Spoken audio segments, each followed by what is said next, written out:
Good morning, everyone, and welcome to BEng. My name is Evangelos Delivopoulos, and I am the undergraduate admissions tutor for biomedical engineering.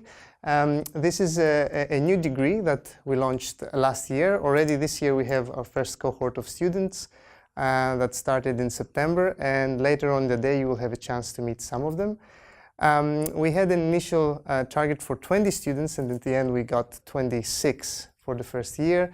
We have increased the number of applications from about 100 last year to 160 this year, and we are probably going to get many more students through the door this term. It is a fast and growing discipline, and as you will see. And with this talk, I want to talk to you a bit about what is in the degree teaching-wise, what modules we have come up with, what research we do, the academics that are involved in this program, and discuss a little bit about biomedical engineering and what careers you could be doing after you finish a degree here with us. And of course, if you have any questions at the end, we can discuss those as well. Okay, so I apologize if you've already seen some of this information during the open days. We have biomedical engineering is ubiquitous in society today. We have research that spans technologies. Unfortunately, this doesn't work on monitors, so I have to use my more traditional tools. We have technologies that span implantable devices for bone regeneration, imaging technology that we use to look into our body and see how our brains work, for example, both in health and in pathological conditions. If you heard about fMRI scanning, for example. We have fields that are trying to harvest stem cells from a host, then differentiate those stem cells into different types of cells and rebuild organs that are lost due to disease or some injury. There is a vast field called neuroprosthetics, which is trying to interface prosthetic devices with the nervous system of patients that have suffered spinal cord injury or have lost a limb. And again, there are huge advances being made in this field, not only giving mobility to a lot of the users of these devices, but also now starting to maybe give a sense and haptic, the feeling of touch. But also a bit more mainstream, perhaps, devices that are wearable, that we use every day when we're doing our exercise routines to monitor our perspiration, our calorie consumption, and other biological signals in our bodies. So there's a lot of interest for these technologies. Hello.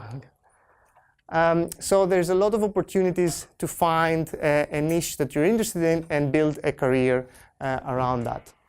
So what we've done in BEng is bring 11 academics from the engineering field in the School of Biological Sciences, and this combination builds up a cohort of 60 full-time expert academics in the field, and we've divided the research that we do in 3 distinct areas, so medical technology, rehabilitation and aging, and neuroscience.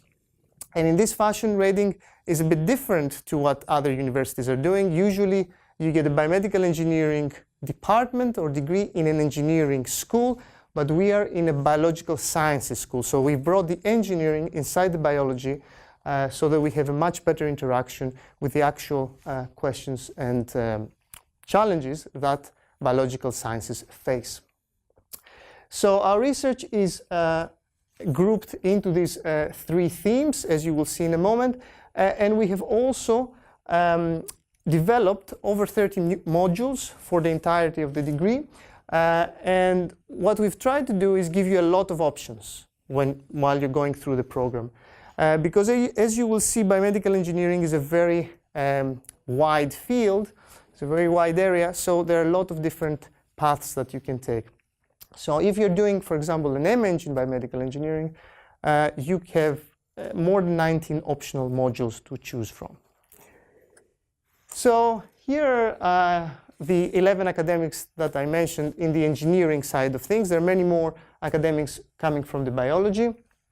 Starting at the top left here, Professor Huang, you will see a lecture from her in haptics in about half an hour. Then it's me giving the talk now. Professor McCrindle, again, you will have a chance to see her later today during our demos. Professor Zheng, Professor Holderbaum, Dr. Hadjiloukas, Professor Sherratt. Again, you will get to see Professor Sherratt later today. Professor Bowen and William Harwin, Professor Harwin, and Dr. Hayashi. Right at the middle here is Professor Nasuto, who is the head of our section, our division. And each of these academics is doing research into different areas. So to give you a very brief sample, Professor Nasuto is looking at how neurons are communicating in our brains, how we think, and how we can recapitulate that in an in vitro system, in a petri dish, for example. Professor Zheng is looking at the aging brain. How is our brain changing as we grow older, and what implications there are for Alzheimer's disease or dementia, for example. Professors Bowen and Dr. Hadjiloukas are looking into medical technology via terahertz radiation. How can we use terahertz to look inside our bodies and detect, see early signs of cancer or Alzheimer's disease? So a huge variety of research ongoing in Reading. So what we offer in Reading is both strong research and also teaching that we will talk about in a minute. We've built a very flexible and module-based degree with a lot of options that give you genuine choice. We are also focusing a lot on the development of what we call transferable skills. These are things that you will need while you're building a career. For example, working in teams, building up a good CV, doing well in interviews. So all of these skills, we do have modules for you to build those things up and get increase your chances of getting a job afterwards. And also, we hope we can provide you with a friendly environment to your degree. To give you a bit more detail about the structure, every module has 10 to 20 credits, and every year you need to accumulate 120 credits to pass that year. 1 credit is roughly 10 hours worth of work. So every year the students are working roughly about 1,200 hours. This is a combined taught and self-study time. A 10-credit module, which is the most common module in the curriculum, has 1 4-hour slot per week for one term. And this 4-hour slot is divided either into 2 50-minute lectures and a 2-hour practical, or 1 50-minute lecture and a 3-hour practical, some combination of that. If you have a 20-credit module, then this is for the entire year. Most modules have a coursework component, which is anywhere from 20 to 30%. Now this can vary. For example, in programming that I am teaching, I have a 50% coursework because it's much more practical and hands-on. But on average, this is the percentage of coursework. And also there is an examination component after Easter, which is either multiple choice. We have some multiple choice exams in part 1, but in part 2, so the second and third year are mostly examined via questions. And the final year of your degree, you're required to do a research project with one of our academics. And we will go into a little bit more detail about research projects, but the idea here is for you to get in the lab, learn a technique, collect some data, analyze it, and formulate a hypothesis based on that. So this is roughly the breakdown of the degree, and during the open days when I gave this talk, I went very briefly over some of the modules that we teach. So we teach material from a wide variety of areas. So from programming and electronics, which is fundamental core concepts, knowledge that you need to have in the field, to state-of-the-art technologies such as soft implantable electrodes and robotics. To give you a little bit more detail about the degree, here are the modules for the first year. So the first year, all these modules are compulsory. They surmount to 120 credits, and you will be learning about programming, mathematics, electronics, again, the core knowledge that you need to progress in the degree. We also have 2 modules that are more biological. They come from the other degrees in biological sciences, so building blocks of life and human physiology.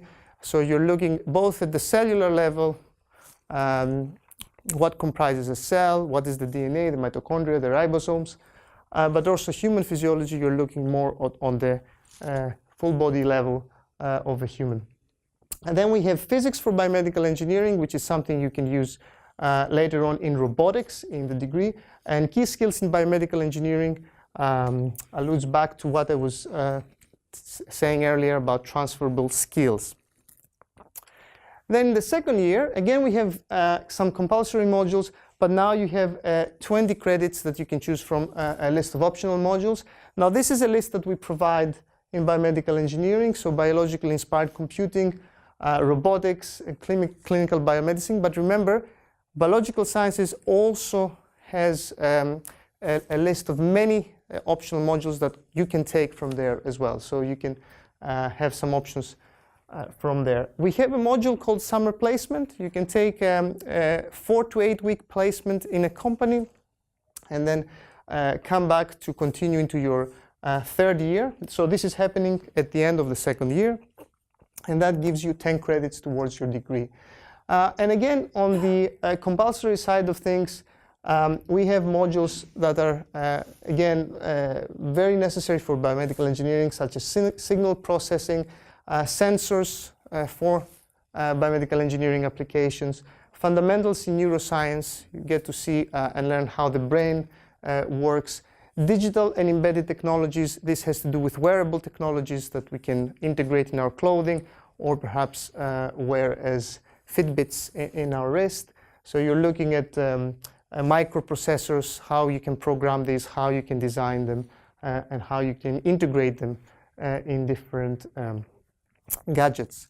And then in the final year, this structure is completely reversed. Now there are no compulsory modules at all beyond your individual research project, which we will talk about in a minute.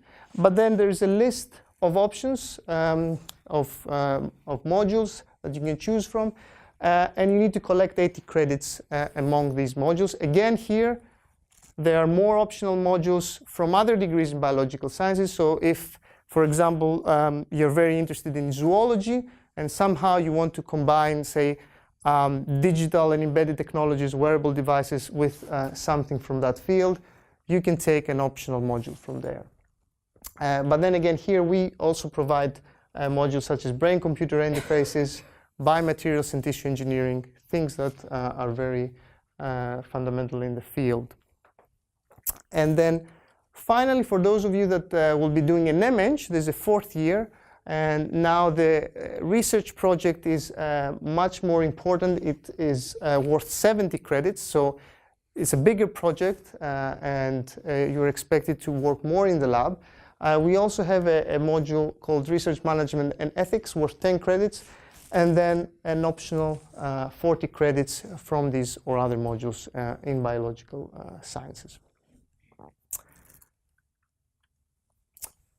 So with regards to teaching, our approach beyond lectures, of course, that are the traditional way of teaching in the university, we also employ many other pedagogical techniques, such as flipped classrooms, where you get some material to study at home. This could be a podcast, this could be a video, reading from a book. Then you come to the classroom and we discuss the material either via a quiz or via a team-based discussion or questions and answers. And this allows the students to learn at their own pace while they're at home, but also reinforce and engage with the material when they come into class. So in some disciplines, some modules, this works very well. We have the research projects and a lot of practical work. For example, in programming, we have 2 to 3 hours of practicals every week. We have a lot of projects that the students need to do. So the idea is to let them engage with the material on a very regular basis. And also group work, which is very important later on when you finish. You need to have skills in working with other colleagues in teams.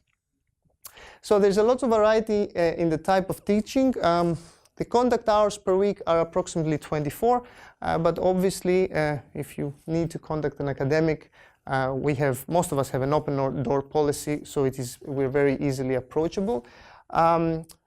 As I mentioned before, the assessed coursework is about 30% and exams are 70%, and our NSS results have been consistently high with other degrees that we've taught as well. So we are very confident of our teaching. So I mentioned that we want the students to gather a lot of practical experience. Here you see one of our labs in Hopkins. This is a biological lab. We do human physiology practicals there, where the students get to do some dissections. One way to get practical and lab experience is via your research project. Now, I say every student is guaranteed, but also required to do a research project in their final year. There are a lot of options here. You can work in a biological lab, looking towards a biological question. You can collect EEG data, so recordings from the brain with extra electrodes that are non-invasive, that sit in the scalp. You can design an electronic circuit. So there are a lot of different things you can do depending on your strengths and your interests. But the overarching theme is you need to learn a technique, perform an experiment, and gather data. And once you analyze that data, formulate a hypothesis or update a hypothesis that you made at the beginning of the project. And this is something that is a pattern that is recurring in a lot of academic settings, but also in some of more industrial settings as well. And of course, if with your supervisor you discover something new, we're more than happy to publish this as a paper with you as an author on it. So, some examples. I gave you some examples of the modules. Now to give you some examples of our research. And here are some areas that we focus on. I am working on stem cell neuralization in hydrogels. These are very soft materials. I will show you some images in a minute, in which you can grow cells. They are also biodegradable, so you can insert them in the body. They will not cause an inflammatory reaction, and slowly the body will get rid of them, leaving the stem cells behind. So as you can see, there's a lot of opportunity here to use these as vehicles to introduce new cells in the bodies of patients. We have projects in flexible and wearable electronics, animats or robotic devices that are controlled by live neuronal cultures. Haptics, Faustina is going to talk about haptics in a minute. We have projects in what is called functional electrical stimulation. This is a technique for patients that are paraplegic. We provide electrical stimulation into the limbs that are no longer functioning, and in conjunction with some exercises, we help patients to regain some of their bone and muscle density. And also, Professor Holdebaum is looking into whether this can be integrated in a more permanent fashion to allow users to walk again. System identification and control is a more theoretical, mathematical field where you probe different systems to understand how they're working and what they have inside. Assisting living technologies from Professor McCrindle. Brain-computer interactions, this is an area where Dr. Hayashi specializes. So he's looking into how the brains of two participants in a collaborative task sync in activity when they're collaborating. And neural excitation inhibition in the aging brain. Again, Professor Zheng's expertise, looking at how our brains change when we age.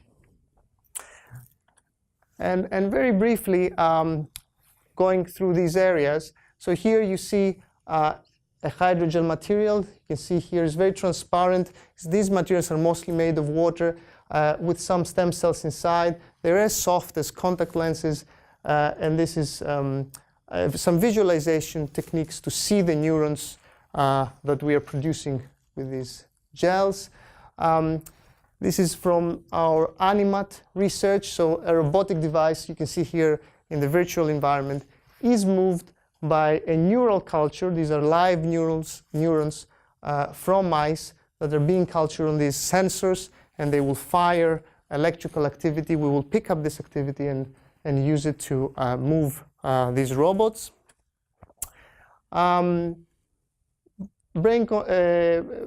Mutual interactions in users that are doing collaborative tasks. So here, Dr.